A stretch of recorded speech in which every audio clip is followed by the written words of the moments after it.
Hello everyone, today we talk about the Renovatio Imperii. We made already a video about it, specifically about the concept of auctoritas and potestas that we will review shortly also today, but today in fact I would like to expand rather on the broader picture of the idea of the creation of the Holy Roman Empire, what we call with it, because actually that is a name that came out pretty late in time, right? And about certain aspects related to the continuity, of course, with we will talk chiefly about the Ottonian Empire. So we'll stick to the 10th century, beginning of the 11th, and the continuity at that point of the Ottonian Empire and its refoundation as it's, conceived, but in my opinion, wrongly, telling the truth. And in fact, the continuity with the Carolingian Empire and the same Roman Empire in itself. Now, I know that for many people this is a very controversial topic, doesn't matter which opinion the person holds, meaning that there are people who would kill each other about, telling which was the real Roman Empire and whatever. And in this video we are actually beyond any type of, factionalism in this regard. Here we, as we usually do on Schwerpunkt, we are actually trying to understand what was the perspective of certain, people's characters and institutions involved relatively to the matter of and to the official denomination of Roman Empire that was revived in the West at this point. So I'm not here to convince you, nor that that the Holy Roman Empire was actually a continuation of the Roman Empire, nor the contrary. I don't care. I'm here just to stress the fact that probably there are dimensions in this story that we have tended to forget, and that can maybe offer an advice for possible research in the future, right? Because the assumption here is that essentially the historiography in general has concentrated chiefly on the strictly institutional point of view of this story. That is, okay, let's observe the written sources that are by far the most important ones, and that objectively are the only ones through which we know also most of these things, and let's stick to that. Let's talk about the elites, let's talk about how the Carolingians and the Ottonians needed to revive this title, this Roman imperial dignity, and all the relation with the church as well. Today we will stick, by the way, to the Carolingians and the Ottonians, but if we had to actually observe how the Roman Church created this and why it came up with that, we will surely have to make a 10th of videos exclusively on the topic.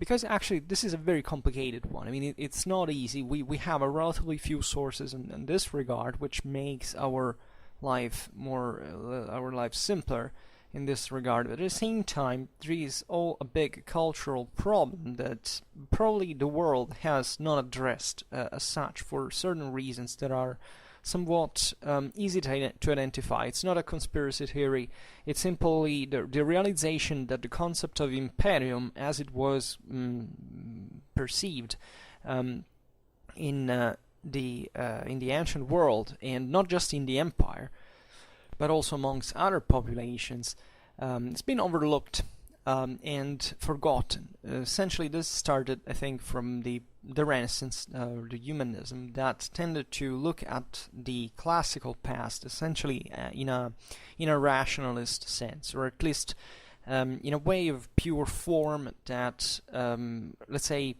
embodied the aesthetical as well as ideological models, especially of the full empire, the late empire, that was at that point kind of an Hellenistic power with an enormous influence of enotheistic and Neoplatonic ideals that, in fact, are quite Platonic, are quite ideal by definition.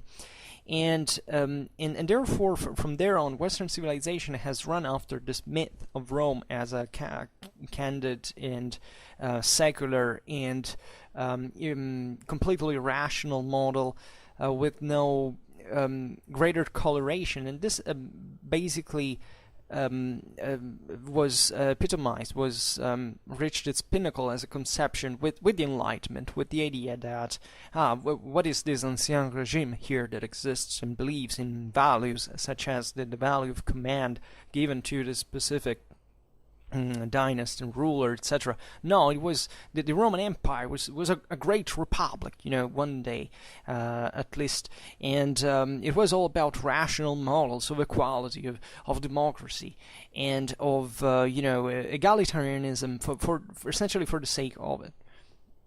And we have to emulate it now. It failed. It failed because it was ridiculous at the time as much as it is today. Historiographically speaking, it's been, debunked and thrown away. Nobody thinks that Roman Empire has ever been, or not even the Roman Republic has ever been a democracy, for that matter. It was an oligarchy at all times. And even the Hellenic world, actually, that was part of, naturally, of this classical past was essentially that. And these models all transition towards, in fact, dynastization of power, but it's not even that. It's really about the erasing of the tribalism that actually stood behind these forces, and their militarism, their warlike character, and the idea that the empire was not an institutional form of secular power, was essentially a God-given power, fundamentally, that mortals had to earn in some way, and that was the only way to rule on this earth, right? And essentially, it's useless to list all the atrocities and the idiocies of the French Revolution, that in part was also a positive thing, of course. I'm not throwing it away completely, but this failed. This perspective failed, even if anything, because it gave rise to the idea of the nation state, that at least in Europe it's something that has nothing to do with universalism. It has to do with nationalism, which was a very different thing, and that therefore missed completely what also the older ecumenical world of the Roman Empire had been, and what it was really in those times, conceptually speaking, creating boundaries, limits, and categorizations that were unknown to the ancient world.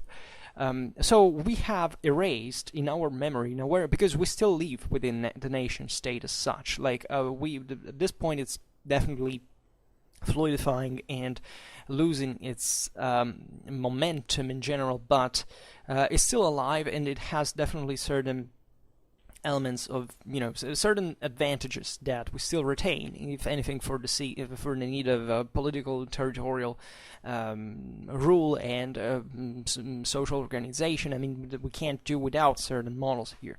We have a great power of control, of centralization, and that works for good in many ways. But together with this, we have eliminated a whole set of other ideals and morals and beliefs that accompany actually the concept of empire and of ecumenism, that actually have their roots in the most tribal, component of Western civilization, right? Western civilization is objectively also Alexander, this complete universalism, for which every good barbarian is a Greek and every bad Greek is a barbarian, right? In this view, so it's completely open, completely inclusive, if you want, in the in its projection. But it's still, what we forget about it, that it was waged by the sword, right? Great empires are not preserved by timidity, as someone said in the past, and objectively our civilization did pass, even in terms of actual enormous achievements for the greatness of human civilization, through enormous massacres, bloodsheds, violences, destructions, and an injustice that fundamentally is and will always remain here, unfortunately. But we also did something good in the meanwhile, so that's why, after all, it wasn't that bad in perspective. It could be way worse, telling the truth. But today, that's where I would like to start from, with the concept of the Imperium, because when we study medieval history, and that's why I don't want you to take sides in this. I mean, I don't want you to do anything, actually, but I don't want you to think that this video is about taking sides in any way. Is realizing, however, that, when you encounter these topics in every single medieval history manual, whatever, the whole deal is, okay, there was the Roman Empire, like what we call the Byzantine more commonly in the 8th century, and all of a sudden, the papacy and the Franks created this empire that in 800 was sanctioned formally. There were many prodromes to this, ideologically, juridically, but also strictly politically and militarily speaking, that created another thing, whichever it was, right? And this other thing in the West was an empire, and it was clothed with, the Roman imperial dignity, in fact, and an authority and power. In by name, and this lived on as essentially another thing compared to the Byzantine East. Now, this is a picture that, of course, is realistic by certain standards, and objectively, medieval history went on in a dissociational sense. I mean, the Holy Roman Empire and the Byzantine Empire didn't reunite at any point, right? There were certain, hypocrisies regarding to this, that there were even dynastic ties, as we will see today with the Ottonians, which is pretty famous, but these two areas of Europe took different directions, and at one point, of course, at the end of the Middle Ages, the Byzantine Empire was conquered. The Holy Roman Empire lived on, but essentially just as a cluster of principalities, kingdoms, city-states that had all their own their own diversity, and that didn't quite work as a central power, a centralized power, by any standard. And also the Holy Roman Empire is conceived by a certain progressist and modernistic perception, like anachronistic monster that was eventually, taken out by Napoleon in 1806, and that, fortunately we got rid of, together with, whatever Ancien Regime looking came later, actually, because within the same, even after the end of the Holy Roman Empire, still, essentially there were empires in the Ancien Regime form later on, thinking about Germany, Austria, or Russia, that ended with in 1918, right? So this is a very ideological perspective that naturally I don't want to stress, because first of all, I don't believe in it. I mean, there is a part of me, it's like the angel and devil thing, right?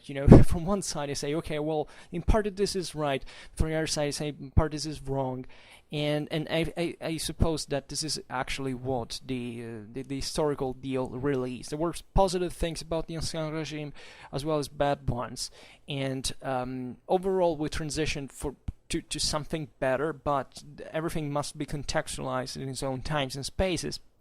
And after all, I'm very, I'm actually very sympathetic towards the imperial, the Holy Roman Imperial, particularly perspective, also because of the particular federalist, let's say, institutional profile that it took certain moments. That is normally credited as a failure, because Germany eventually didn't become anything like a centralized state in modern times, and it failed as a national monarchy in the 13th century, and from there on it didn't happen anything. But this developed even a certain, juridical tradition and political, unity that still existed, and that still changed, for example, the history of Germany from the one of other lands, in not just for wars, right? But these concepts are actually complicated, and in general, I don't want to lean particularly towards one side or the other. And the concept here is, though, that what we often forget about the whole story is that the Imperium, as it was still conceived in the 9th century, so just actually a couple of centuries after the Roman Empire had actually been there in the West, the Imperium was a single entity. Like the concept that Imperium is not an empire. Like we can't reason in terms of when we think of empire, we think automatically in our historiography, in our culture, in our past, of the Victorian Empire, right? That a model of national statal empire that essentially encompassed other lands with a certain peculiar border and style organization, and actually nationally referential identity, because it was effectively a British read an English empire. But aside from that, the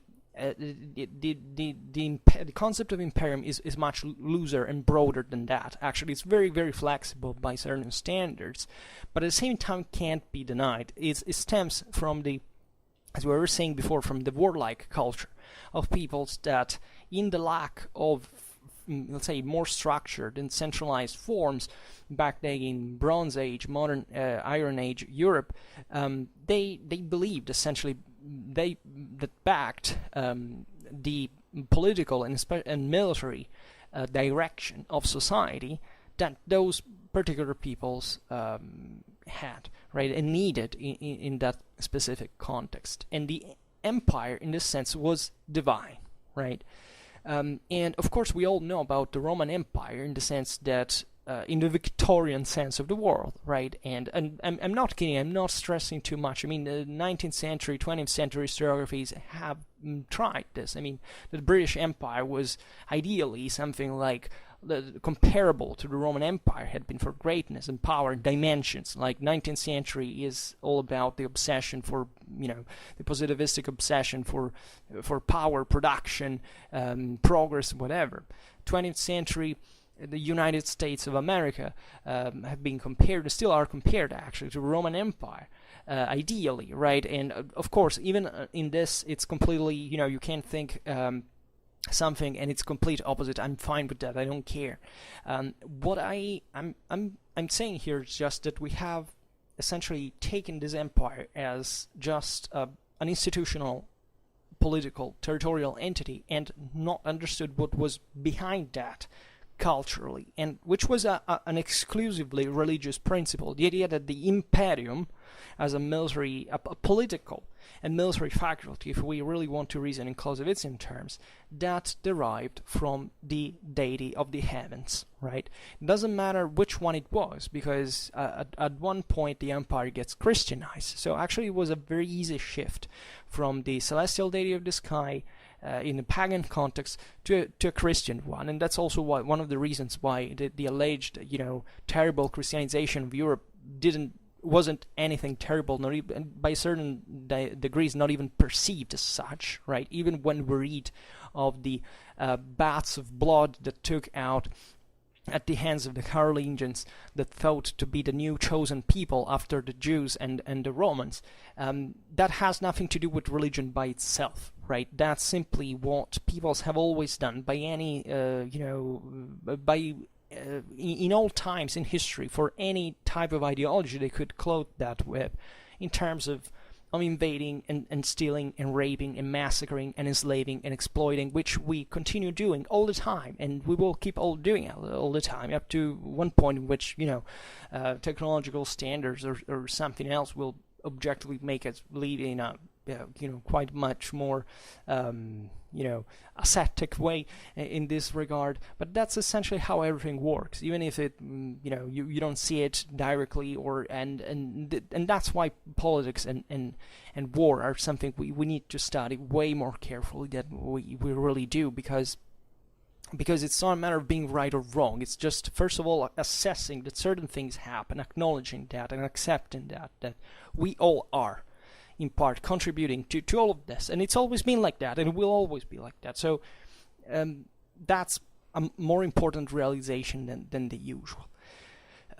So the great deal with the empire at that point was that it was really a universal empire. Like the Roman Empire objectively conquered the whole world, and it doesn't have anything to do with the actual physical world that we know as a globe, right? This has to do with what those people thought the oikomene in Greek was, right? So a place that was populated, that all the people in the world fitted in that empire, either actually physically, or nominally, formally, and if it wasn't so, they had to be incorporated in it, in a way or another. And this is the concept, basically, of every single universal empire.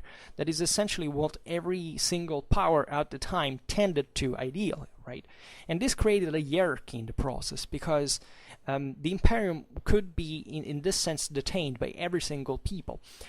It wasn't, obviously the Roman Empire, especially towards the late Roman Empire, tended to institutionalize and legalize this by saying that essentially the Roman Empire was chosen by God in a way that it was the only possible empire. Nobody else could have it, right? The concept of Roma Invicta and the legalistic principles of the Byzantines that said essentially, the empire doesn't exist outside the Roman one, because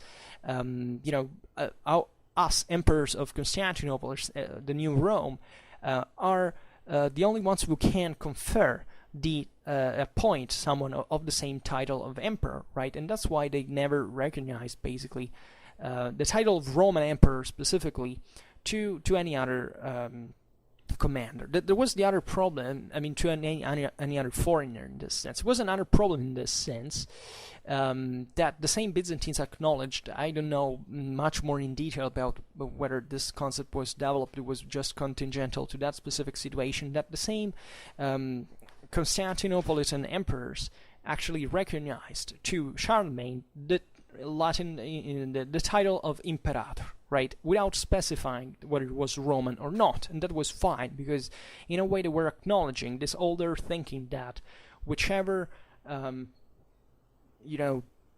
empire by that point had acquired the monopolium of the Imperium proper, and here you see how much we are influenced by by Victorian models, by national statal models. There was someone else out there, especially in a world that was Christian, right? Because the Franks were Christian. Barely so, in the sense that they had a very troubled history of Christianization in essence, in substance, let's say better. But they were powerful, and hell, they were powerful. Charlemagne's empire stretched from Catalonia to the Elbe, and from Brittany to southern Italy. That's quite a thing, right? So that was a real power that could not be just excluded or pretended as if it didn't exist, because if that power existed, and this is what all the medievals believed, it was God that had decided it to be there, and that's what the Bible says, and there's no way out of that. And even if that was an impostor, you still have to obey it. In Christian tradition, like for example the Muslim one, you still have to obey to rules at one point. Of course, this is still theoretical, because whoever rises with sword in hand at that point is legitimated by God itself, because that's somewhat necessary in an eschatological in perspective, right? That entails both a deterministic and free will integration, right? In some ways, at least from a strictly Catholic, let's say, a medieval perspective, because eventually Protestantism had to kind of separate a bit the thing. But aside from these minor differences, the concept was still there that objectively, if someone could bear the sword and wage war and exercise justice and govern, right, and giving an order to the Christian people, well, that authority had somewhat to be recognized. These concepts flourished naturally within medieval Europe, early medieval Europe, early modern Europe, where monarchism and all the the monarchic prerogatives were stressed on the base of any other constituted power, were stressed on this base, right? The Christians at one point, right, even to theorize, for example, during the Middle Ages, the legitimacy of certain Muslim possessions back in Asia or in Africa. They somewhat were structuring their own power, which in fact in Europe was so complicated and intricate, as we have seen in the many videos we made, especially in post-Carolingian Europe, where political fragmentation was at its apex, to reason in very careful terms in between auctoritas and potestas, right?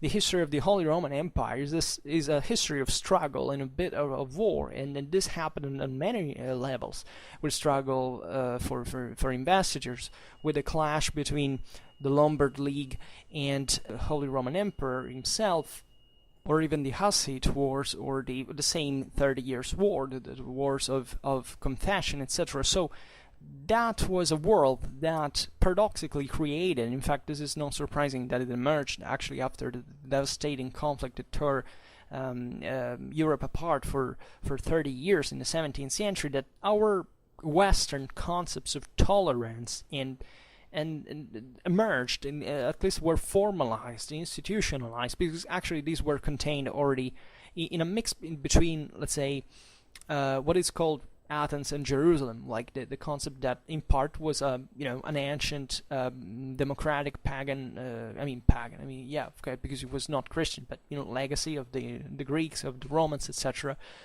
From the other side of Christianity, that objectively stressed the quality of on a metaphysical level of all human beings, which, for example, the ancient world wasn't quite like that. It was a sense, kind of an exclusivistic sense of belonging. Even in the Greeks, in this sense, were quite elitistic. The Romans opened to everybody, but at the same time, being a Roman was still very exclusive in by a lot of standards. So obviously, Christianization did change a lot. Christianization posed this problem of creating an absolute, right, and reinforcing, however, as a consequence, the constituted rule, and being, however, very careful at kind of dissecting it and in spotting it as as something that happened in parallel, however, with a spiritual dimension that could not be touched in many ways. Many people actually think pre-Christian times, like the Roman Empire, were tolerant towards, religiously speaking. This is, strictly speaking, not true. Like, they were very open, for sure, but there were certain things you couldn't do, religiously speaking, and that were enforcedly so. Christianity brought other forms of discrimination in their regard, but it also admitted that every human being is entitled to his own conscience of freedom. Like, if you want to be burned at the stake, you can. You're free. You can. But that's very important. This is just a joke, but it's actually very important, because it's the same path through which our same human rights emerged from, and we don't have to be surprised to pass through historical eras and observe that there were certain things that for us are morally unacceptable today, but at the time also had next to them things that are actually more acceptable, and not only that, they are the ones from which our same morals actually emerged from. So we're not talking about this either today, but just to give you a frame of what we are discussing, because the problem, for example, of the creation of the let's call it Romano-Germanic sovereign, right? Let's not call it Holy Roman Imperial, because today we talk just about the 10th century, and at this point it's actually about the Christian Roman Empire, as we could define it, or the Roman Empire, yes. So kind of simply and less equivocally, right? Just know that the term Holy Roman Empire is from the 12th century, and even the formal one, Holy Roman Empire of the German nation, is from the 14th, so actually very late, and when things had already changed by far, and that's why also that further denomination, because evidently that's where universalism had just died or started dying, telling the truth. But let's say that there was an important distinction that also post-Carolingian times stressed in this picture, right? In the idea that fundamentally there was a difference between which is what the same Romans believed in, which was the distinction between auctoritas and potestas, right? So the auctoritas is the nominal right to exercise power, right, and the Imperium in general, in this case, we're talking about it, while the potestas is essentially the actual exercise of power in itself, by itself, right, and that's where the whole game, the whole field of political action, also between the Carolingian and Saxon empires, let's say Ottonian empires, happened with the Byzantines. Because if we want to be really, really honest about the whole thing, actually these guys, from a cultural point, from a strictly Roman point of view, they were right, right? And this is what we want to concentrate today on. I know this is not a matter of taking sides, right? It's just realizing that while we tend to stress the continuity of the Roman Empire in Constantinople, which is legitimate, right? Because that was an empire as well. It wasn't something else, right? And I'm totally fine. I'm the first person who comes saying that's not even actually Byzantine or Eastern Roman. That's actually Roman. Just bear it in mind that you can't talk about Eastern Roman. Many people say, oh, you can't say Byzantine, it's called Eastern Roman Empire. The Eastern Roman Empire existed exclusively as long as there was a Western half. So it cannot be called like that. And this Holy Roman Empire wasn't technically the Western half. It was something precisely different, say, and paradoxically more accurately imperial than we often conceive, right? So actually the Byzantines were Romans by all standards, because being Roman has nothing to do with which language you speak or where you come from, right? And that's the greatness of Roman universalism. And it was legitimately the same state, the same institution, continuing from the origins of Rome in there, right? But at the origins of Rome, and this is what we often don't talk about, the concept of Imperium and what the Imperium had been in the first place was exactly the same thing that now the Germans, or these other Central European populations, were claiming for themselves, because they had obtained it through the laws, through the right of arms that in this time, like in the ancient world, was dictated exclusively by religion, by God. When you study medieval warfare, you don't have to think that it's actually people who win battles. It's God that wins battles. What other perspective you want to get? And surprise, surprise, what does win wars in the ancient world? The gods as well. So even this stupid distinction that we make of a kind of a secularized, rational, modern Roman Empire and the ugly, obscurantistic Middle Ages is definitely an idiocy by itself, by all standards. But also it's pretty insultive to the same concept that the Romans had of the empire at its origin. That was this faculty that was obtained by arms. Which means, what does detain the Imperium? The Imperium is detained by the victorious general, right? Okay, institutionally speaking, in Rome, this didn't quite happen like that, but it passed through the priests. It passed through the religious authority that conferred the Imperium, right? Which was proven, however, in itself by the fact that objectively the Romans could levy their own legions and march on other peoples. The real problem was when a Roman commander got defeated, or any other commander out there did, and at that point you could say that essentially the god of war, the god of heavens, that is the celestial deity of war, was not by your side, right? So, and we also forgot this because we as the racists that we have been historically speaking, we have wanted to distinguish essentially the Romans from the Germans and Northern Europe from Southern Europe, and this idea that practically that in part that in ethnographically speaking, the same Romans stressed, especially in the late Roman period, that from one side there were the Romans that were in a certain way and the Germans that were in a certain way, and that just the Romans had the empire. Well, the Germans thought, who knows, whatever else, or the Celts or the Slavs, whoever, right?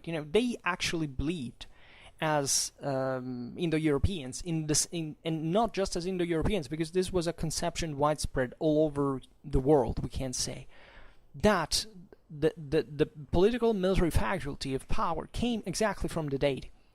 So what we have removed in here is, and we have transformed it in a sort of rape or stealing that allegedly the Germans would have done of the Roman Imperium that they didn't deserve, right? Because they weren't Romans. As if that was just a Roman invention is wrong, because the Germans believed, just like when they got crushed, I don't know, by the Romans in southern Gaul by Marius, or when also they crushed the Romans, the Battle of Teutoburg were forced. They believed that was all about from whichever side the deity of war was, right? It was a trial by arms that had to prove from which side God really was, right? And this has literally nothing to do whether you talk about a pagan god or a Christian god, because for as much as we can tell, they were basically the same thing for centuries and even millennium. They remained essentially the same thing. What do you think that the Franks, the Carolingians, actually believed, actually were Christianly educated? They understood the Bible, they understood theology. This is what not even French knights in the 13th century going to the Crusades knew. All what they knew was that there was this cool deity up there that you could pray to, and that would help you, would give you more power to butcher whoever found himself in front of you. Because you were better, you were superior, right? There is what we often forget about this whole story is that also the ancient world, the medieval world, they weren't racist at all, but they were racially marked quite strongly in the sense that the nobility, in this case, whoever brought arms, was actually conceived even as a superior being. I mean, not kidding here. This is widely known by anyone who has at least a superficial understanding or knowledge of Latin literature, who's ever read Horace or Apuleius. This myth that everything was multicultural, that everybody was the same, it's completely and utterly false. And that's why the concept of Romanity was actually radically and violently exclusive. Because, yes, it was given to anybody, but you had to earn it. Like, you didn't have to have it just because you're cool, because you breathe, or you're you. No, it didn't work like that, right? Christianity brought this in the equation, but the pagan mentality that, I don't know, the medieval knight was essentially a superior being that had, I don't know, blue blood in his veins instead of these other stinky peasants that were half animals, was a real thing. These people think they were actually proto-racially superior to the others. They believed in this physical prowess, and I'm going as far as saying that technically, especially at the most primitive stage of tribalism, etc., objectively, the political and social structures were so small and so weak that even a larger guy at that point could make a difference in the sense of, you know, how strong and how tall and how fit it is. And that's why, I don't know, in medieval chivalry, renowningly, for example, a value like beauty was appreciated, whereas, I don't know, other peoples didn't give a damn. And like the Mongols, that's why you have often liked, they didn't give damn about beauty. But when the Mongol commander was an obese that had to be carried on a carriage on the battlefield, and instead the German Polish knights were, oh wow, this blonde long hair, all cool. Well, end of story. The Crusaders get slaughtered by the Mongols because they were pretty damn more advanced. Different cultures, different beliefs, but we can't exclude them when we talk about these stories because you know, they can embarrass us by a certain standard, but it was actually what we know they believed in. And we can't take them out of the equation. And their mentality was much more simple in this world than our own, right? You know, at the time, there is no way out to rule in a place than being armed. There's no other way. You can't do it. There's no other technological potential in order to do that. There is nothing that can stop on a battlefield a charge of mailed knights, right? You can't do that. Like, of course, that lasted for just 1 century. Actually, infantry could do that too. But I mean, the political and social primacy of the aristocracy and whatever, and it is which is at the base of the same ancien regime that died just a bit more than 100 years ago in 1918 on the battlefields of World War I, is what actually moved these people, and what we in part we largely believe. We all believed, like at least in Europe, but also in other places in the world, because all tribal societies actually reason in those terms. There is the stronger who has the right to rule. There is the weaker that has to be subjected. And the trial who decides that is just arms. And that's as literally as brutal as it sounds. It's exactly like that. That's how we have lived in this world for millennia.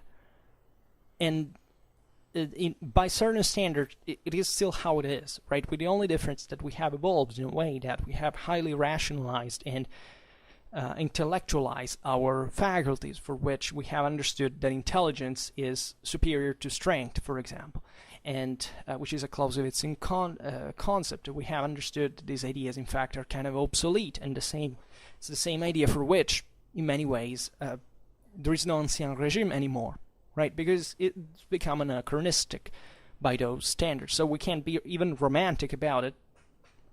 There are ways, factors for feeling romantic about certain things of the past, but as much as you understand that they existed in that past, and realizing that we have already too many troubles to understand what the hell is going on in the world today, to sort out what we have to do for, reverting back to models that we know have already made their day,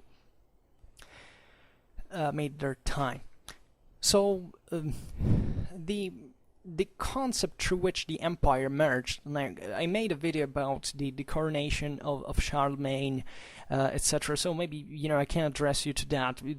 I made two playlists, one about the Carolingians, and one Carolingian history of Carolingian Europe, I think I don't remember what it is, and the other is the Ottonian dynasty, or Ottonians, I don't remember. And so you find plenty of that about this concept. There is even, in fact, a video about the Renovatio Imperii proper that I already made.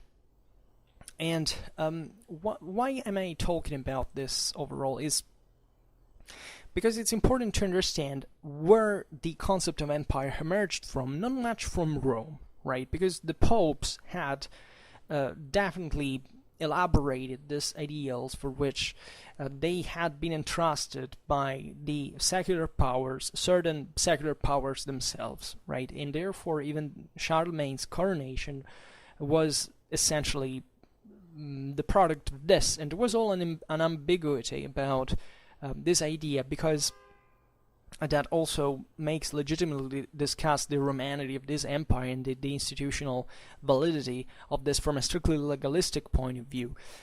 Because objectively, the papacy had reserved for itself the right of recognizing an imperial authority, in theory, in someone who had that specific political and military power, but being Roman was something slightly different, right? So it's complicated, and that's how the Carolingian Roman Empire, let's say, is being born in ways that are not very, very easy to grasp, because the sources are limited and whatever. But what we definitely know, actually, is that the Carolingians and the Franks in general, even from Merovingian times, had matured this idea that they were an ethnically alternative empire to the Romans. And let's be honest about it, and that's why we have to clarify here the difference, because we reason as if, okay, there is an empire which is territorial, its capital is Constantinople, it has that name, it's the direct descendant and continuator of the Roman Empire. Then there are these Franks, right? The Franks saw it in another way, and probably all the Germans did, because we will see with Widukind of Corbeil, for example, when he writes his biography of the Ottonians, Henry I and Otto I, that was, there is an Imperium that is universally valid for everybody who wins it through arms.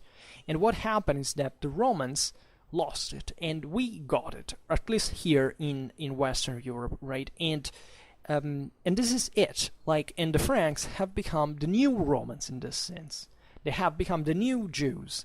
They have become the new chosen people, right? The Franks, by the way, even in Christian terms, had a very few to do. The majority. What the Carolingians were chiefly obsessed by were the Old Testamentary models. The Franks conceived themselves as Jewish kings, and that's what they of the Bible. That's how they felt they were, and their reasoning was very simple. It was all about military. The Franks were exclusively about the military. Their administration sucked. Their organization in general sucked. They were just good at military. They had definitely a good logistical system that required a bit of administration, but their empire functioned as long as they remained a politically and militarily effective power that could expand and kind of subdue its enemies and take resources from peoples that were, at that point rising against them, or at the reach of their borders, etc. When this expansion capability ended, it's a bit like the Roman Empire. It stopped. It kind of began to eat itself alive, right, from the within, and that's how the Carolingian Empire ended. It wasn't a matter of second conquests, the Vikings, the Saracens, the Hungars, those came exclusively because the Carolingians collapsed by themselves. And that's what happens in all time in history. As long as a big empire crumbles, here Papacy, here murderers. So this is a perspective you definitely don't hear very often, but that's actually how it went. And I would say that the concept of the empire, of the Romanity of the empire, was unknown to the Franks as such, or better, like the Franks, the Merovingians, had definitely built a picture of themselves that was stilized after the Roman models, but these Roman models were universal ones. I mean, they interpreted them as imperial ones, not as Roman ones. So obviously they stilized themselves after as kings of the Franks, after Constantine, the most Christian emperor, ideally, this great power that they also geographically felt as, pertaining to an area of Europe, of the world, that, it was at that point effectively in their hands, right? Eventually, we know the Merovingians had quite a bit of trouble. They declined. Basically, at the end of the 7th century, there wasn't even an actual Merovingian kingdom anymore. It was just a sum of principates, let's say, of different kingdoms.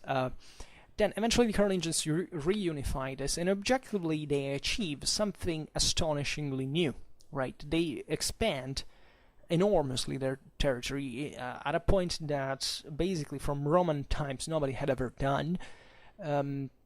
Their conquests, as we've seen before, were kind of fragile as such, but fundamentally they were something extraordinary. And they arrived in ways that we have discussed extensively in the Longobard History playlist to enter Italy to basically protect the papacy from the Longobards that they crushed after 3 wars. And they became essentially protectors of the Pope. They assumed this title of patricians of the Romans. That was, this prodrome even to the imperial coronation. And this idea that the Carolingians were interested in assuming just the Roman title is a bit is excessive. Like even the myth that of course the Carolingians wanted to be crowned. Like the myth that Alcuin wrote is completely invented. I mean, the fact that Charlemagne was surprised by the papal crowning, it's all utter rubbish. That's just propaganda. It has nothing. They knew everything. They set up everything before in advance, and they did that on purpose. Charlemagne was completely aware what was going on. But the important there is that it was more about the sacralization of the empire as such than the Roman character, right? This is particularly important because it was conceived, in fact, more as a legitimization of an already existing rule detained by the Franks as conquerors, as the people as such, right? That had managed to achieve this great conquest, now was blessed by sacred religious power, right? At a point that they were effectively imperatores, and not just kings of the Franks, right? So they were. This also legitimized their further expansion and their internal cohesion, by the way, that was very precarious. And the Carolingians thought at the beginning that this could be even just a dynastic title, like the fact that they could pass this to their sons. And it was a great problem because actually the empire eventually, as we know, collapsed largely also because of this obstinacy in keeping to divide the father's legacy among all the male sons, even at an imperial level. And this entailed many complications that, however, at the very beginning were surpassed because actually Louis the First brothers, Charlemagne's sons, had died. So that's how even the same Charlemagne and Louis the Pious, that were quite enlightened for Frankish standards, they knew their deal and they understood the needs of centralization. They were clever people, had remained without brothers, and this had led them hoped essentially that the crowning could be attained actually in Aachen. That's how it happened in 1813 without the papacy. Louis was crowned.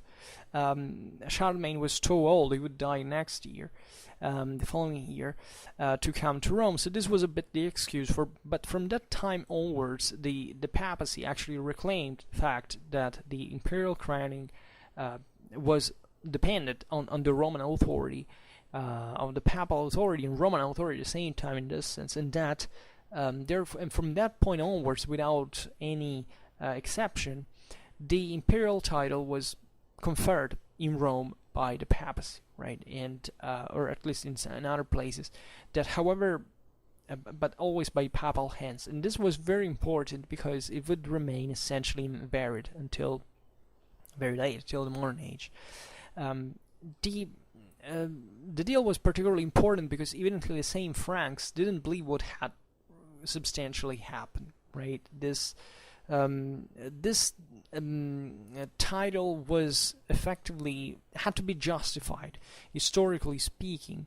And during the 9th century, for example, Notker Balbus of St. Gallen, writing in the 80s, said that there was a sort of divinely commissioned empire that had fallen on the Franks, that was, however, detached from the Roman one. Still here, and this is important, during Carolingian times, the Roman dimension wasn't stressed, wasn't needed, because it was all about the Franks. Even internationally speaking, the Franks didn't need to expand further in Byzantine contended lands, right? Like the Ottonians would do at some point.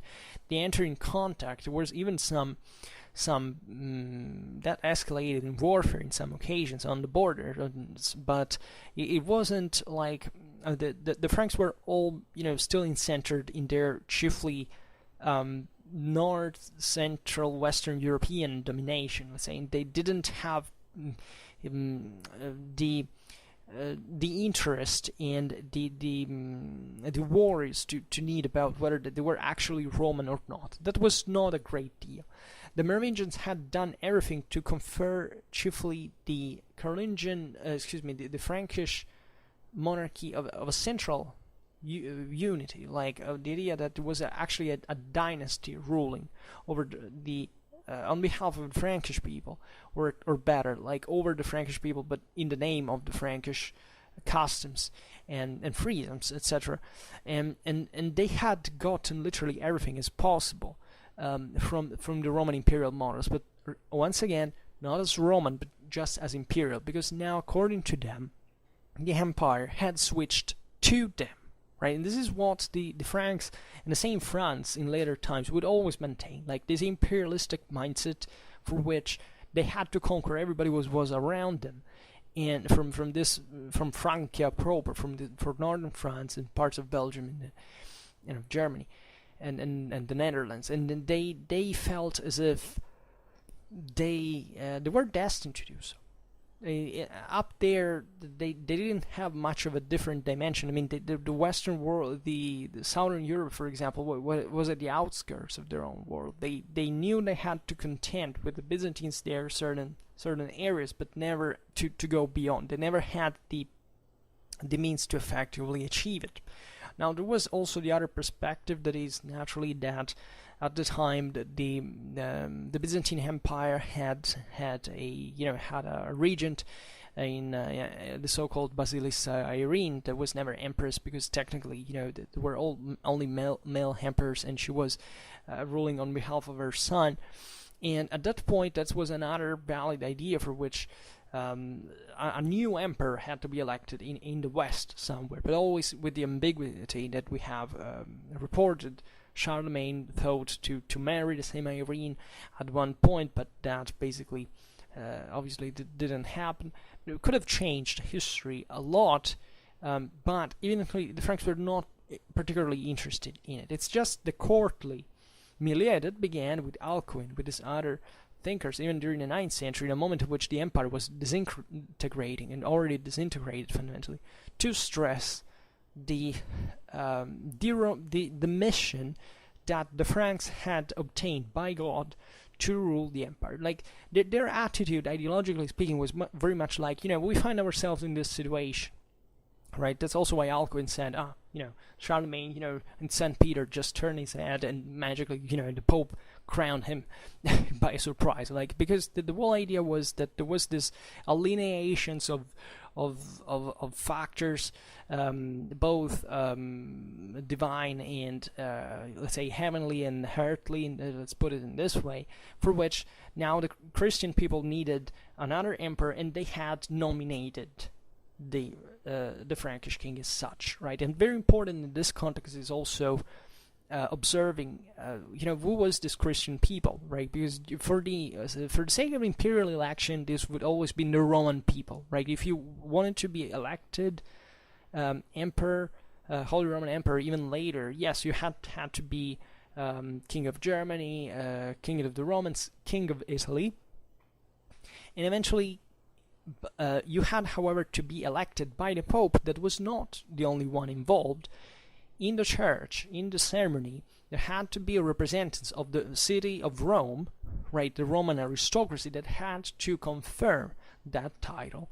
That is very important, and we can't expand in here the reasons why, but that was necessary, because it was still felt that there was a Romanity from the papal side that had to be stressed in terms of the election. Alcuin wrote, for example, something different. He wrote that that essentially was the Christian people as a whole. I don't remember. I don't think it says in Europe, but Christian worldwide, let's say, that needed this new emperor at that specific point, and the Franks were blessed by this because it was a call by God, and they responded to it, right?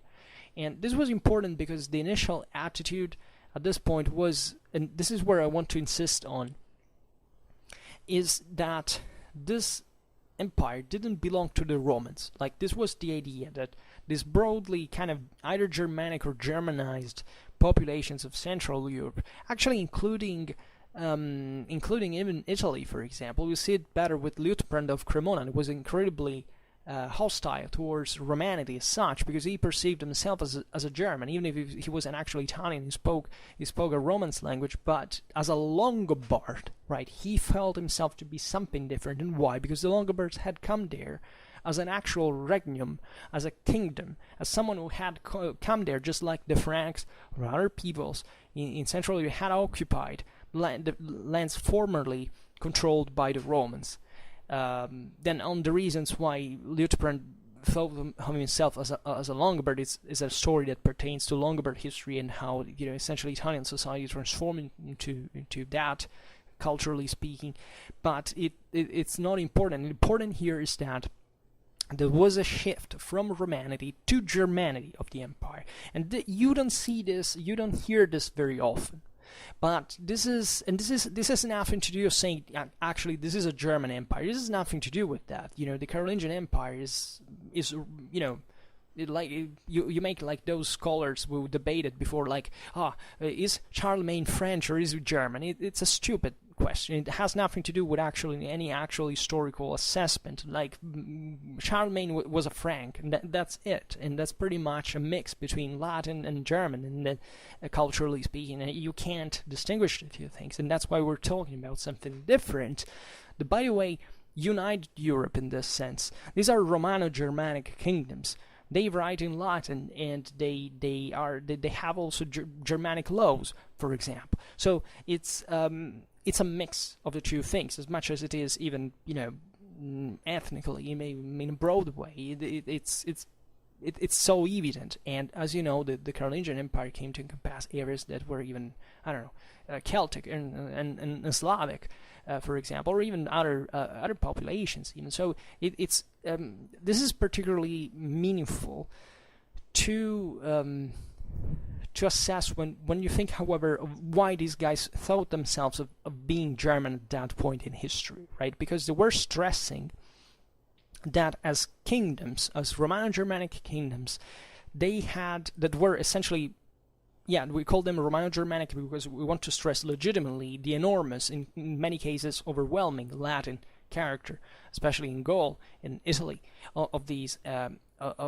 kingdoms. But the concept is that there were ethnic German kingdoms as such. I mean, this was the kingdom of the Franks. It was the kingdom of the Longobards. The Carolingians take, for example, the title of Longobard kings. They don't do it with the Burgundians or the Alemanni because those weren't technically kingdoms. Here, there is really a need, a feeling of the idea of that you are a rex gentium in Latin, that is the king of peoples, right? And therefore an imperator that rules over several chunks, and even the same concept of empire that substantially we have today, even in the Victorian sense, if you want, even if in a less ethnic way.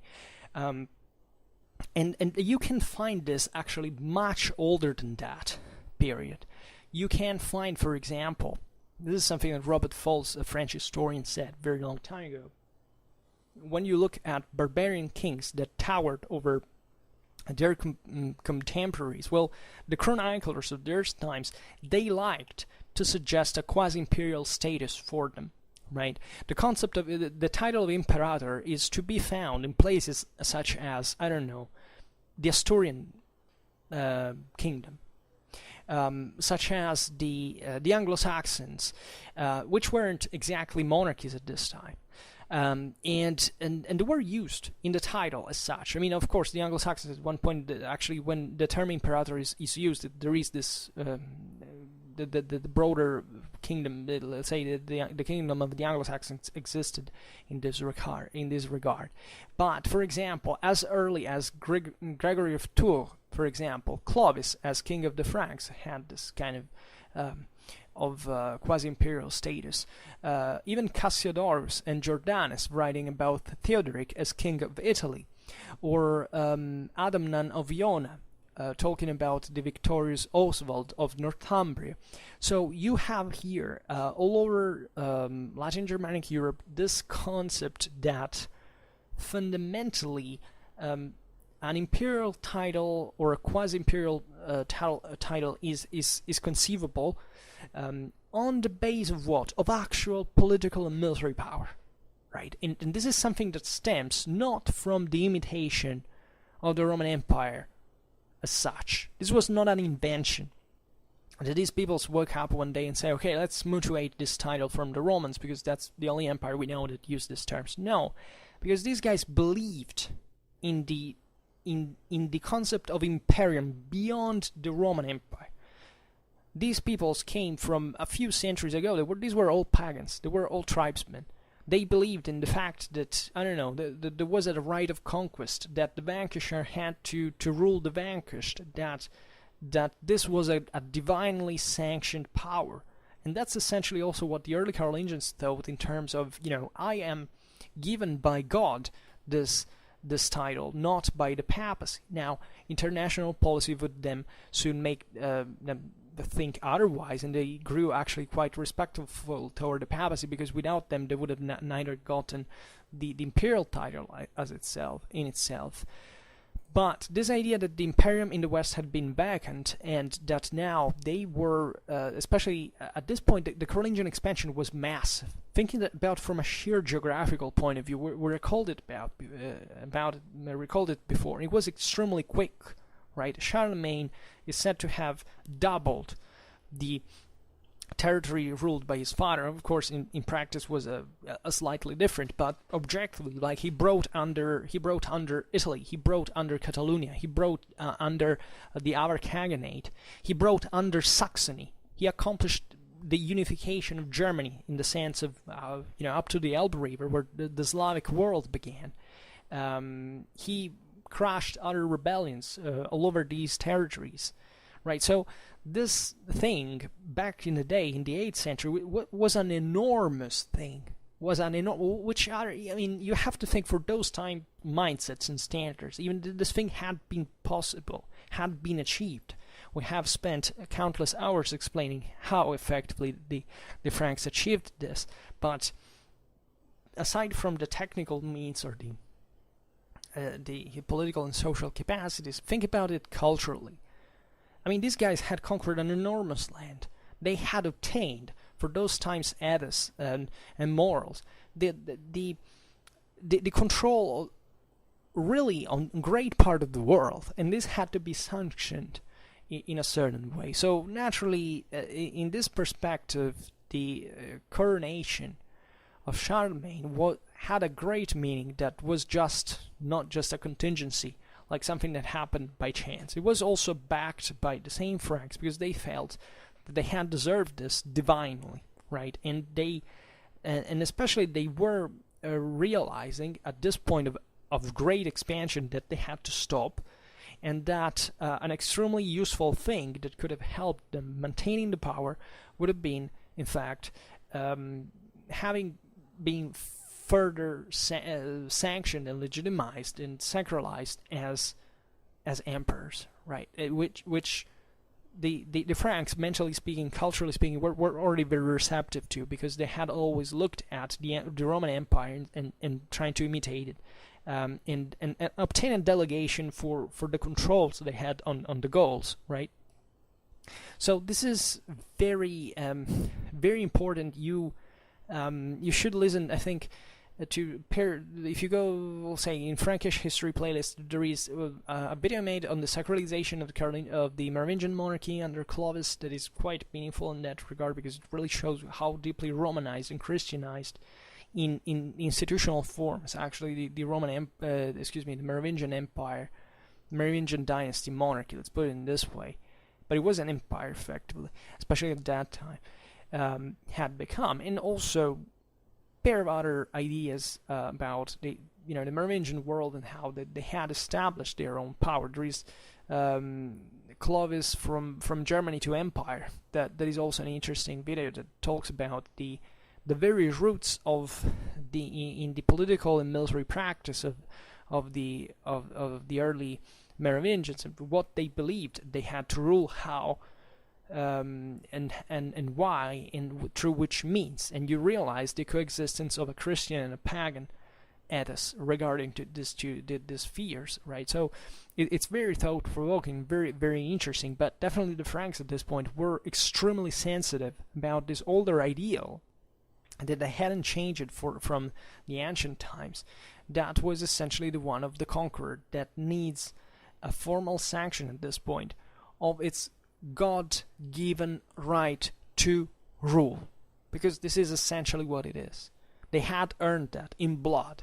They had conquered half of Europe. They had massacred tons of people in order to do that. They had vanquished countless tribes and populations. They had achieved their arms. There was no doubt about who could rule there, and that's what really makes the difference. That's the potestas, right? And that's why the same Roman origins of the Imperium backed this idea, because those had stemmed from the same tribal background from which these peoples had become, because the Romans back in the day had been the same. And that's how they had come up with the concept of Imperium. How do you think it emerged? Institutionally speaking, by bureaucrats. It passed through warriors that saw that as a divine right to rule. And it's that's at the base of our civilization. I mean, we come from the Roman Empire. We come from this. We passed through that, and we can't erase the fact that it happened in that way, and with those beliefs and with those ideals. And this has been completely erased, because I've never heard in a school anyone who actually talked about this concept, that the fact that the empire was based solely on a religious principle, for example, a religious and military principle. I mean, you hear it in books if you read them, but definitely it's not a very, very paraded idea, and we should recover it. Look at the video I made on the Roman eagle, for example, or on the official religion of the Roman Empire. That tells you a lot of things. The official religion of the Roman army. That tells you a lot of things about what the Romans had really been. And there was naturally this sense of I would say of ethnic belonging, always given that when I say ethnic, it's mostly a juridical one. Like in Carolingian times, when we talk about Franks or Longobards, we're not talking about, the guys who arrived from Central Europe that, occupied and, were essentially just the same thing. At this point, they were essentially Romanized populations. There is no doubt about this. Okay, Austrasia, maybe in the east of Francia, was more German in character, definitely. They spoke German, they lived as Germans. They were actually much more similar to the Saxons than to the Gauls in that sense. But there was something different. Now, being a Frank or being a Longobarд was essentially a matter of which law had to be applied to you. All right, at court, for example, in a trial, for example. That's what really means ethnic, right? And that's why Liutprand of Cremona, which is basically an Italian, thought himself to be a German in the sense that he was a Longobard, right? And in fact, he made this beautiful speech that is actually an invention of the story, that when he went to Constantinople, he allegedly said something to the Roman emperor, something like, we are better than you because we are Longobards, Franconians, Saxons, Thuringians, Franks, etc., and we conquered the empire, and that belongs to us, not to you. And he says a lot of other things, like, that the Romans, the usual cliche about the Romans, that essentially they didn't have a true origin because they were kind of bastards, rapers, whatever, because they had raped, they had taken the Sabines, all the stories, Sabine women, and this was a cliche, was out there. The Romans didn't have quite an ethnic coagulant at the beginning, and that's quite fascinating, because it's something about which the Romans themselves were very proud, and that's exactly because the deity had chosen them to rule the world, right? And naturally, this speech never took place, because if Liutprand, as an ambassador of Otto I, had gone to Constantinople and said anything like that to the Byzantine emperor, would have been thrown to jail and strangled or something like that. But this was a piece of propaganda of Ottonian times that stated that, proclaiming the fact that now it was the Germans who were in charge. Like the fact that these peoples in the West now felt themselves to be essentially something different from the Byzantines in that regard. And that there was naturally an internal opposition to this too, that not surprisingly pertains also to the ecclesiastical sources. Like when the Ottonians, we'll see now, ruled on Italy, like there were lots of supporters, including Liutprand, for example, and mostly certain urban bishops that were from the side of the Saxons. Let's put it in this way. Many other Italians weren't quite happy about it. The Ottonians came to rule, but also to pillage, to take silver and gold, and and to behave as conquerors, even if they actually never managed to control, not even Germany as a whole, because they never achieved that. You can imagine Italy, the same, in turn, what it could be like.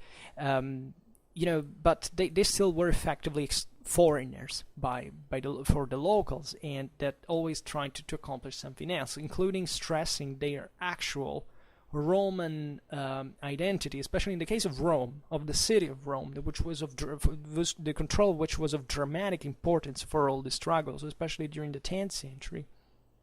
And that brought even the same Ottonians to clash at one point with the Papacy, to overthrow the Saint John XII that had crowned Otto, but had opposed to now the excesses of the Ottonians. So it's a very complicated storytelling that we should, if you go in the Ottonian history playlist, you can find a bit of that.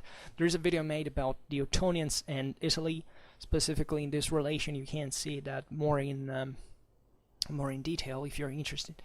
But just for saying how troubled this whole thing was, right? I always remember one of my professors that, because I have one professor is my tutor, and she's very kind of Ghibelline-like. She's very pro-imperial in a kind of a civil sense.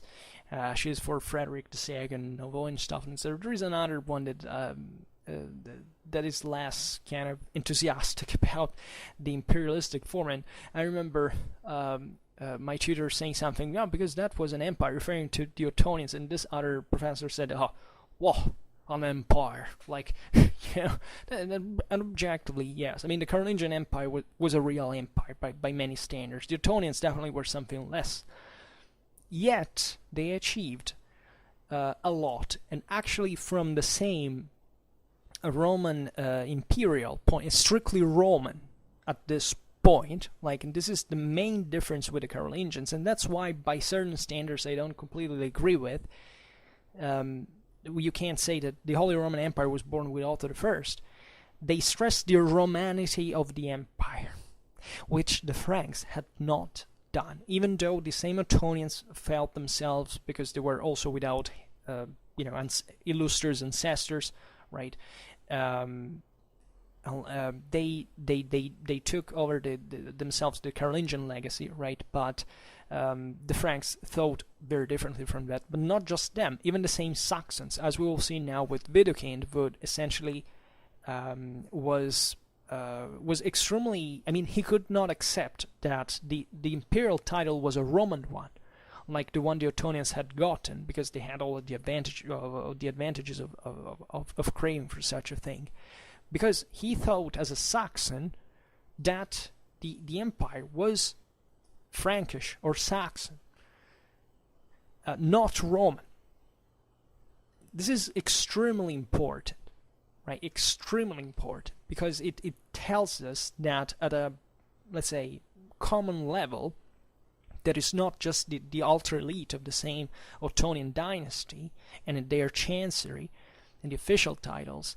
Actually, the Saxons, the average Saxon at this time, was radically and exuberantly proud that finally the Saxons were essentially the most barbaric of all the peoples that had been encompassed by the Carolingian Empire, were ironically the ones that now were in charge of the empire, who had revived the empire, who had achieved the Renovatio Imperii, right? And therefore they said, what the hell are these Romans? Like, what's the Roman? Like, how did the Saxons had neither even been conquered by the Roman Empire as such, Yeah, okay, technically it happened because the Romans conquered Germany at one point, but let's not exaggerate. This lasted 20 years. The Saxons felt legitimately as that they weren't Romanized. They had been shortly Christianized, become literate from a few generations. And they still thought in their tribal mindset of thinking, we are the guys who, sword in hand and on horseback, went on crushing the Magyars at the Battle of Riada, of the Battle of the Lech, who conquered Italy, who were... and at this point they stopped. At least Widukind stopped, because he couldn't tell that they had become Roman emperors because a Roman pope had crowned Otto I as such, right? They thought it had to be all German. But the Ottonians thought otherwise, because they were the ones instead who needed an international recognition of their Roman imperial title, right? Just not an imperial title like all others, like the generic imperator, right? They needed to be Roman emperors, which is a different thing. And was also like, and the Ottonians were dramatically important because they all, and especially Otto III at the end of the Ottonian dynasty. Actually, there were Henry II. There was also a Henry II too of the Bavarian branch, but that's another bit of a different thing. He was much of an intellectual and kind of an ascetic as well. He backed enormously intellectually developed figures like Schwerpunkt of Aurillac, future Pope Sylvester II. They died at 2 years of distance, but they brought this idea now that the empire had to be really a truly Roman and universal one. Actually, the Germans didn't like Otto III at all, because he had in fact also transferred himself to Rome, famously enough, from which he was overthrown by the Romans.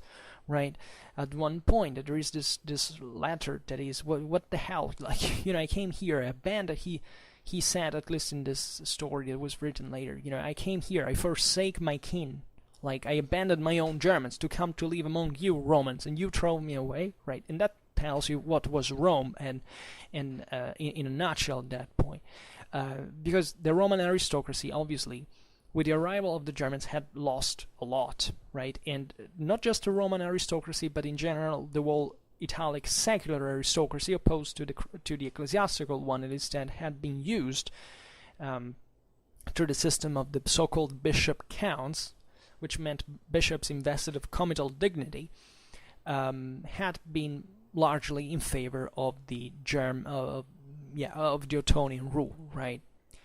And this has literally nothing to do with the Germans and the Romans. This is not an ethnic difference. Like it was essentially a clash between elites, right? For the control of power. And as we have explained a lot in Medieval Christianity playlist, this is what sowed the seeds, actually planted the seeds for the for the same Gregorian reforms, because actually at the same time the church recognized the enormous power now that in Ottonian times had been attached to it in terms of imperial recognition and the political influence also the Pope had in Germany. I mean, relatively to the legitimization of the German Emperor, right? So this changed the whole history of Western civilization at the very roots. Like the struggle for investitures in the Gregorian reforms in general are one of the single most important world history changing factors ever existed. But aside from this, let's say, what is important here is realizing the ambiguity of this all. I mean, the fact that these also were areas of Europe that, albeit sharing definitely a lot, they also were different. Right? How can you compare Saxony and Italy? Right? They are two completely different countries by a lot of standards. That they're completely like different cultures, different levels of development, and in a dimension, a Mediterranean one, at this time was still actually overlapping with the Byzantine one. Because the popes, up to the 12th century, basically never gave up the proximity, like of a link with Constantinople. They always felt it was technically feasible and possible, and actually they recognized the legalistical instances of the Byzantines. They realized that those were legally the true Roman emperors as such, and that what had been created in the West was something extremely different from at the very roots of what let's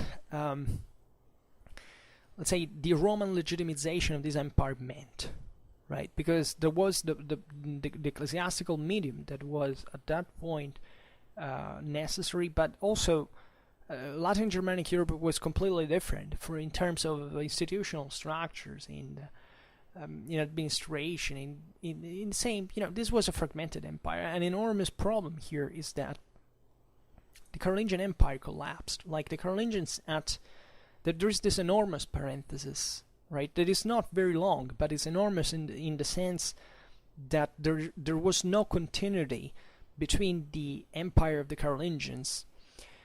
There was a Roman Empire, by the way. I didn't want to stress the fact that the Franks perceived themselves as a Frankish empire. The actual title was Roman Emperor, right? So, but there had not been a continuity in there, and the late Carolingians had overly developed was this fact of being a sacral monarchy now, right? The Merovingians had already set conceptually, but that was essentially not a desperate mean to acquire more authority, right? But it also had set certain trends of sacralization that are very close to the ones that also, of course, the Ottonians recovered, right? And therefore, if this empire had leaned onwards, probably it would have gotten even, kind of different in character and possibly even more ecclesiastically powerful in Western Europe. I mean, the weight of the church was definitely great in the Carolingian Empire as well, and it was reinforced over time because the Carolingians hoped that these would at least stem the secular dispersion of the assets, of public assets that happened with the vassals, with the secular vassals, which didn't occur, at least in part, for the ecclesiastical property, but it didn't work. So there was this big blow to the idea of the Western Empire that was in fact revived, of course, by the Ottonians, but never re-achieved what the Carolingians had done. And not even the peak of the Holy Roman Empire would be essentially the second half of the 12th century. That's a moment in which actually the empire went very far in reaccomplishing the reunification of Constantinople, Rome, and they were one step away from reaching that, and it's often overlooked as well.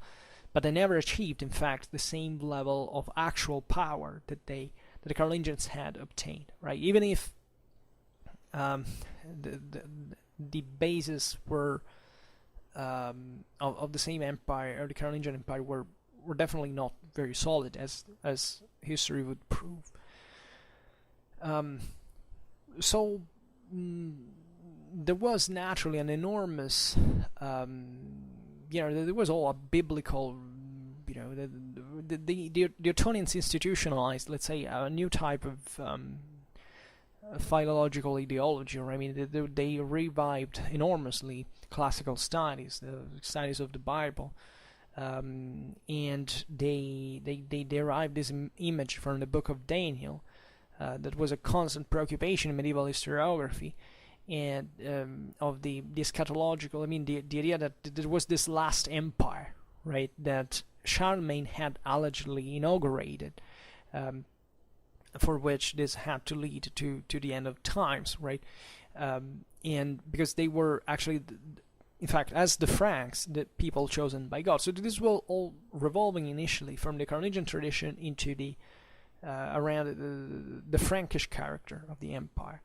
But eventually the Ottonians developed something different. They developed the concept of the Christian Roman Empire.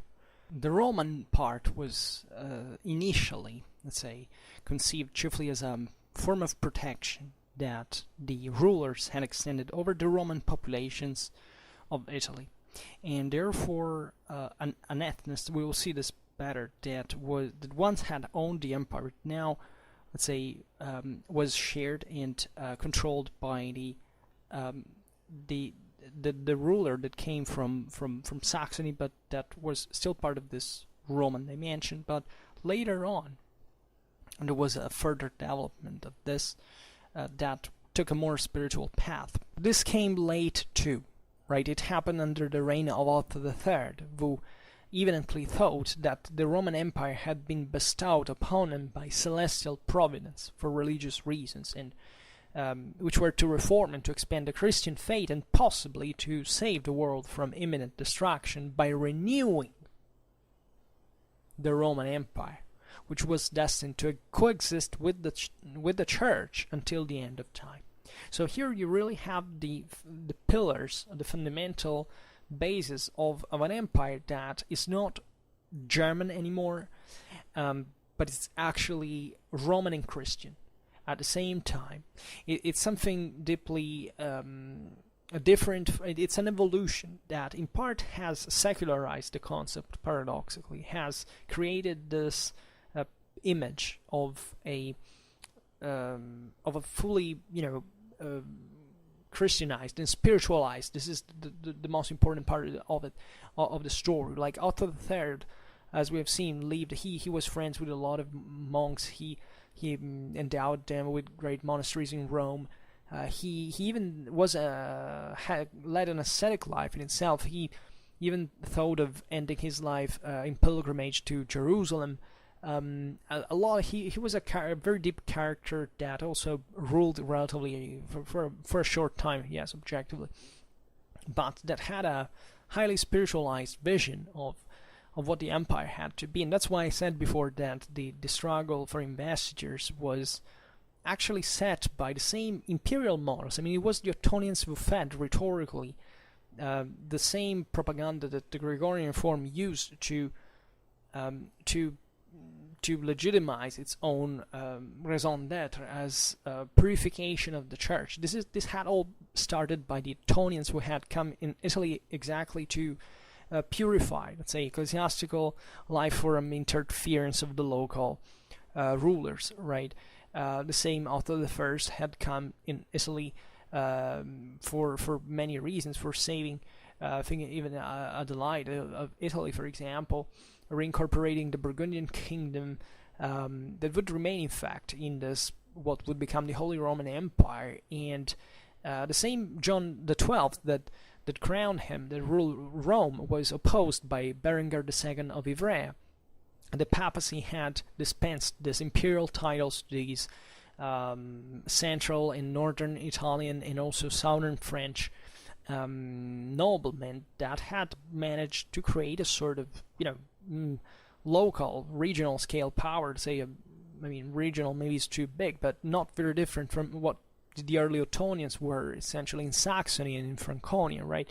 So it was very difficult to centralize, and actually this is another important thing to remember, that what the Ottonians did also for the sake of controlling these territories was to create an artificial imagery of the empire that objectively didn't control a great much, but was equally sustained by local elites that were cooptated to participate to the advantages that a broader domination could entail, right? So what did remain of the Ottonian Empire? Germany remained an elective kingdom. That there was no central power that would never be achieved.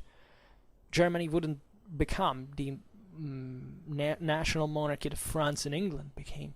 And this was normal by certain standards. Like, of all the Carolingian kingdoms, basically, only Western Francia survived, and also that was pretty damned miracle. Like, how they made it, it's difficult to do.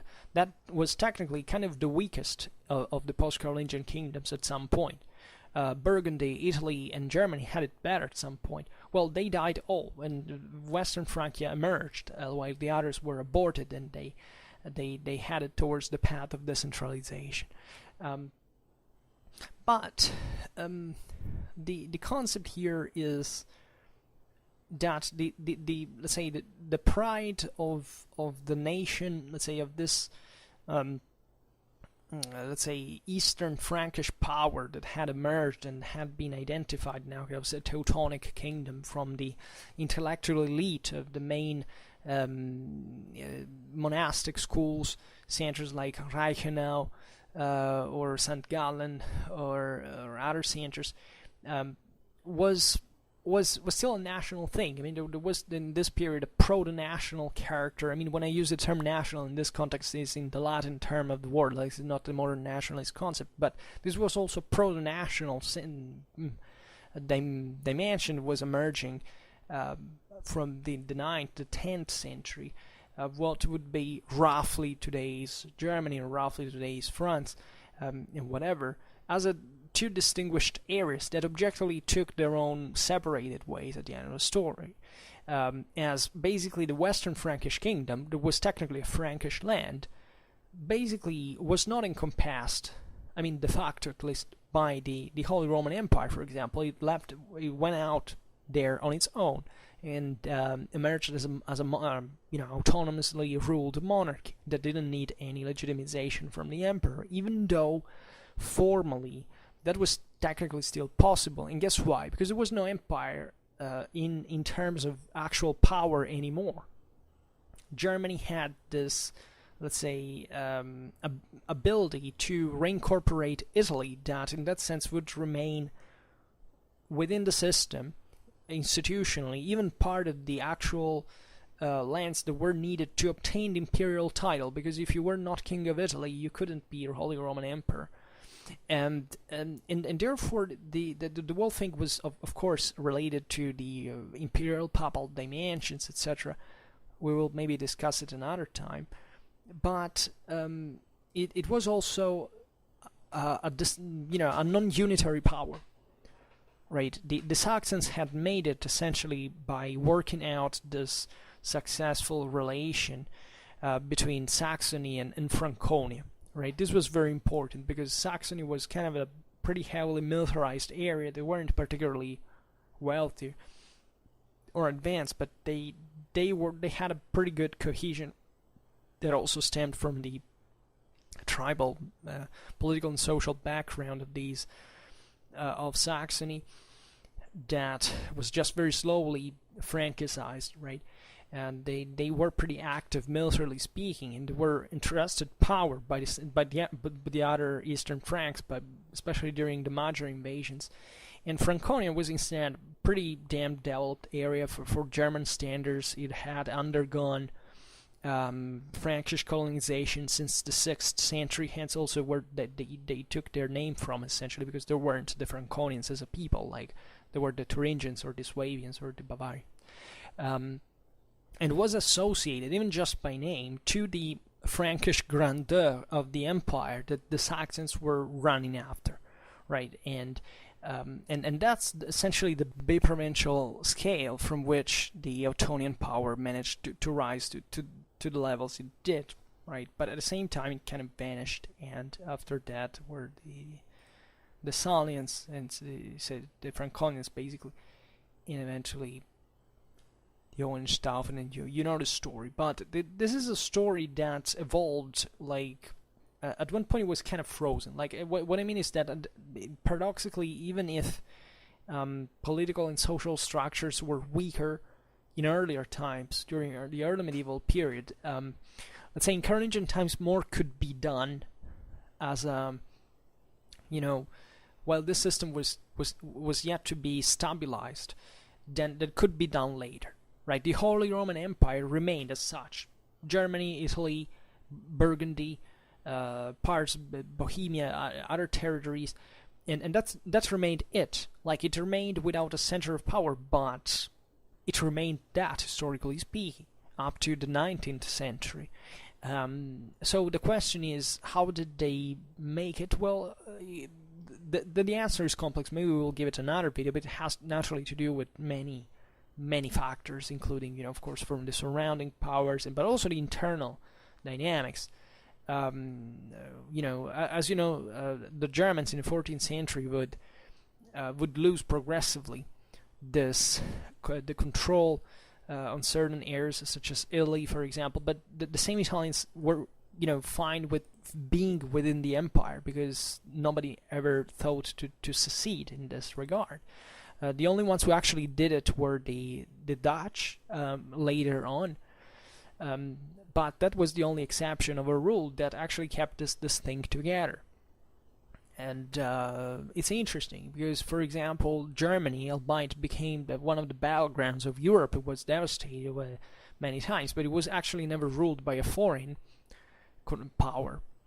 Unlike Italy, for example, that was so rich that everybody wanted to seize it, and they did, by essentially mediating with the local elites, because that was to kind of energetic on its own, to be completely subdued. But Germany managed, in this intricate labyrinth of city-states, of principalities, in all this stuff, to remain itself, right, and even to evolve into something different in a federal sense, which is very interesting, for example.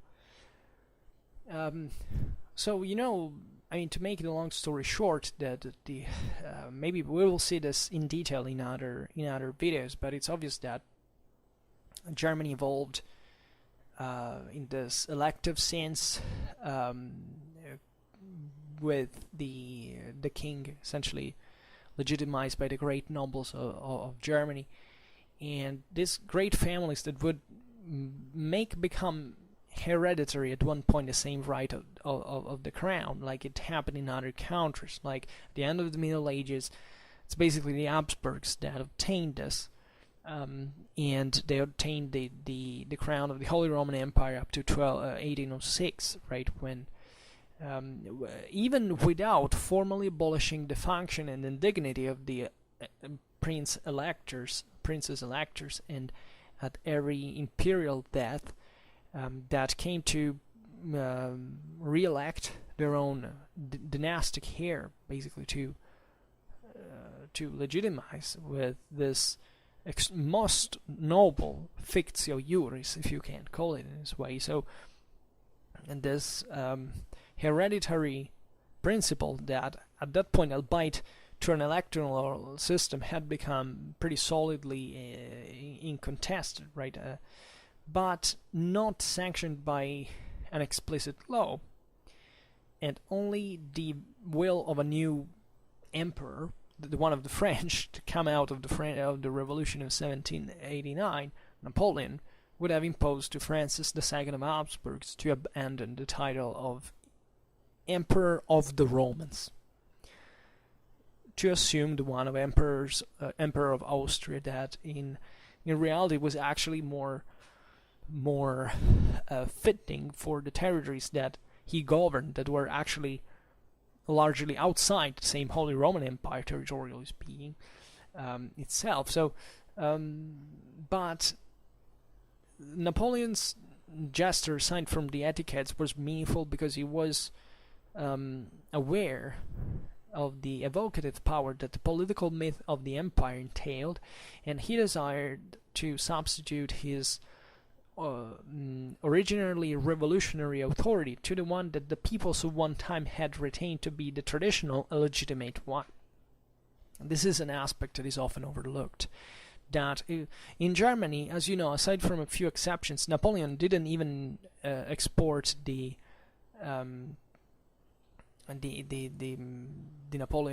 French model, right? The constitutions, things like that. He left what was there. It was more convenient because these countries had remained like that for centuries. But what can you do? How can you erase them? They didn't have a national unitary tradition. France had been a great kingdom with a great empire. These powers were small powers now, and they had always lived like so. Why changing it? It was actually more functional over time. Not that Germany was not influenced by French models, but at the same time it would develop in the 19th century a different juridical tradition that actually survives still today, for which in Germany you have a central constitution, then you have all the various Länder that have their own share of things they have in common with each other, but also more local, right, and that descends also to the other various communities.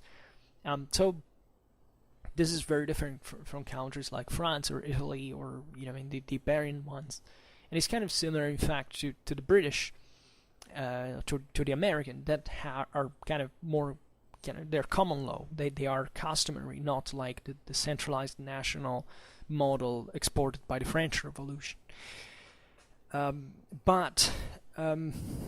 So that's also why it's difficult sometimes to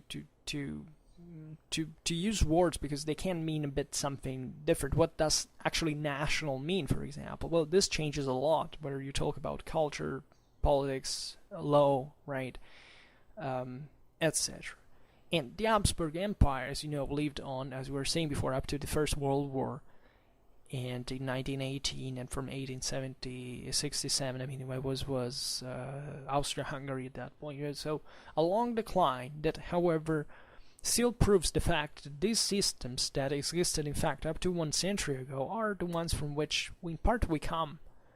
And we can't deny in their essential nature as the consequence of what would become, what was created at the time, with a principle that, in fact, by the Middle Ages was fairly normal. I mean, the idea that you lived within a Roman Empire, right, that could be at one point ethnically more characterized, because it's obvious that the Germans never lost the sense that the empire was their own, right? It was not a French one, it was not an Italian one, it was German.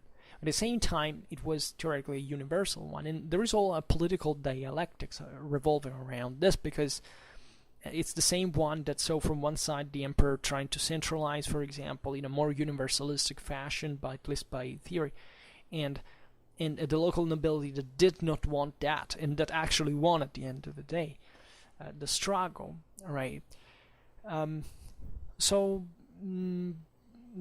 Regarding the Holy Roman Empire as such, I personally am not a great fan of the conception. It was founded in 962. By itself, it doesn't mean anything. What happened in 962 had already been done before, in the exact ways.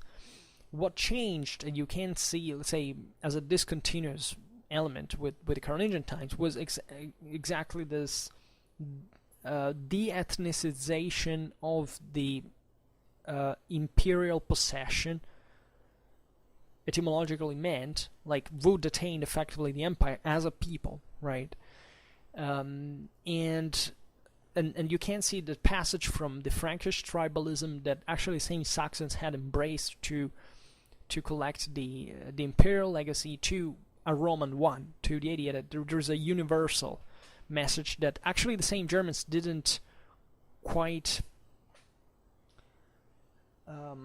quite understand, in the sense that they believed that the Romans were essentially an ethnos, not a political thing, which by late antique and early medieval standards, telling the truth, is correct, because even if the Byzantine Empire was multi-ethnic in some ways, but at least there was a pretty sharp definition. I mean, between who was.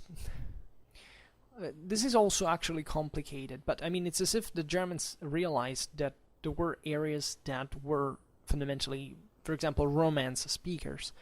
And if you take the perspective of the Carolingians as northern French, essentially, and the Saxons that are northern German, you realize even geographically that it kind of makes sense to make this approximation, to say that, I don't know, that the Italians, for example, are Romans, and therefore it's as if they were actually a Roman people, right? But the ambiguity here, and that's why the subtlety is that Roman at that point didn't become like the Italians were conceived as Longobards at that point. The Romans in Italy were the people that lived within the Byzantine territories. And this is also another very important part of the story, because that division helped stressing what pertained to the Germans, that included the Longobards, right, in the peninsula, and what pertained to the Byzantines, right? And the same papacy, by the way, fueled this division, in the sense that he remained in between, but he stressed the fact that these were two empires, two halves, and echoing even the ancient repartition between the western and the eastern half of the empire. And this is very, very important as well, because it helped defining, paradoxically, this division, because in Carolingian times it's as if this had not existed. It's as if the Franks had recognized that there was a Roman, let's say that the Romans were there, and that they attained an empire on their own, I mean the Byzantines, and they were the Franks. They detained a part of the empire on their own.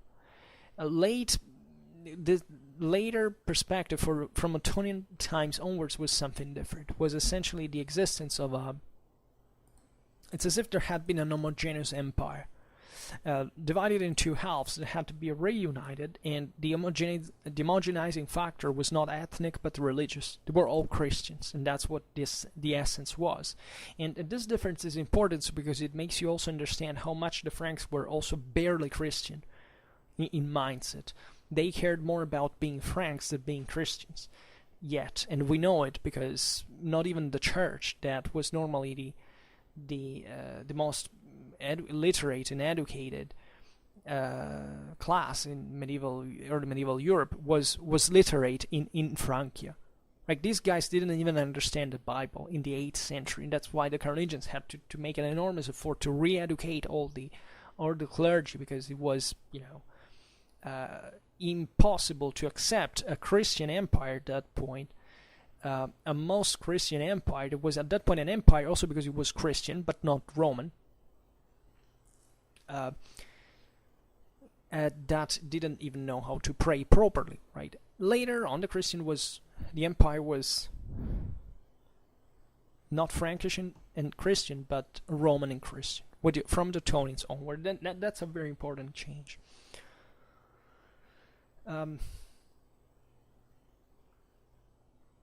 So we could go on, but I think we covered essentially what we wanted to tell. And I think that this speech is important. I don't know how concrete it is and how right it sounds. I mean, to your ears, because today we focus mostly on this 9th and 10th century perspective, but the thing had a past and a future. And these happened also with changes that make you see at one point, like, all the ambiguities and the hypocrisies revolving around these titles and all what this struggle actually meant. Today we made an ideological history in a sense, we told the history of what the propagandas, what the underlying ideas and principles were on paper or on parchment, given the time. But this corresponded all to certain political, military, and social problems that naturally we can't explain today, without which these things would have neither existed. I mean, different conditions would have created something different, right? But it's important to realize that already in this continuity with the empire, what really changed over time, right? But to me, and I'm biased because I like extremely this perspective of the continuity with the concept of the Imperium, aside from all the political and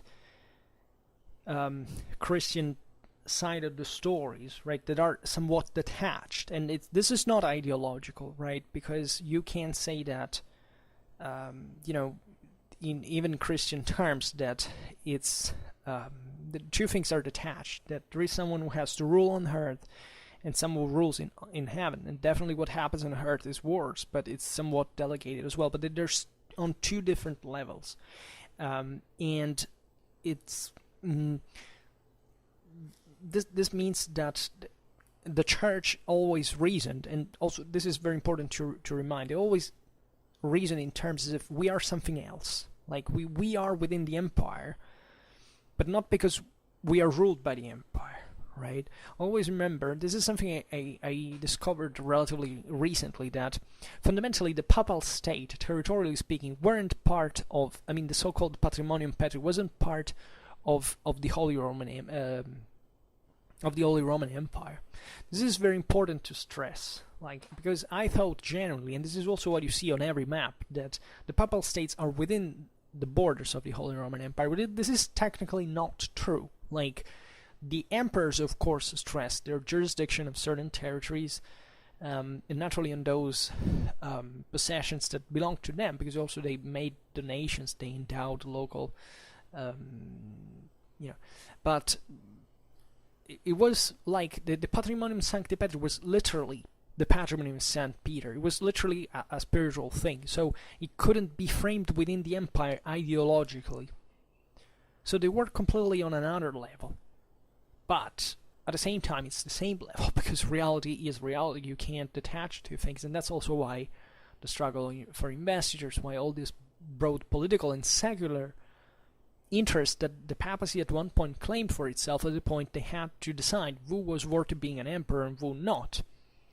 So you see here massive complications of the problem from a practical point of view. But I like to stress, however, that the concept of the empire is as simple as fascinating, and it objectively didn't change over time. Genuinely. Who wins rules. And this is what the empire really is. It's nothing else. It's nothing pre-established by man, because it's established by God. And if you can rule, you are entitled by God. This is the concept. And it's a brutal concept, by the way, because it has nothing to do with God in itself. It has to do with the fact that whoever conquers and crashes it can rule. And this is how the ancient world had essentially rationalized this. Christianity added to it the faculty of, dissenting, but at the same time they backed this perspective.